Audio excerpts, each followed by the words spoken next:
Поддержать солдат, которые сейчас участвуют в специальной военной операции. С такой целью многие артисты Чувашии проводят благотворительные концерты.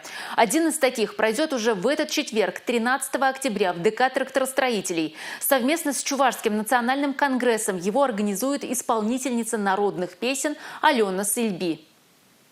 Плечом к плечу, быть вместе – главный посыл грядущего концерта. В программе патриотические песни, песни о взаимоподдержке чувашского народа, об обычае Неме.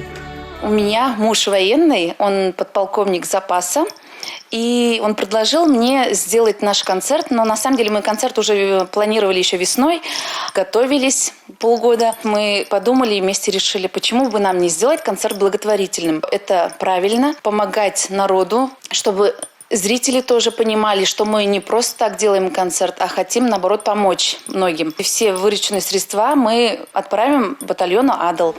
Кроме Алены Сильби, в концерте примут участие и приглашенные артисты.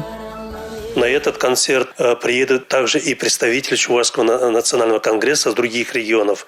И вот этот концерт, вот эта встреча нас еще раз объединит, и мы наберем еще силы, возможности и планы на будущее. И я надеюсь, в будущем таких концертов, таких мероприятий будет еще больше.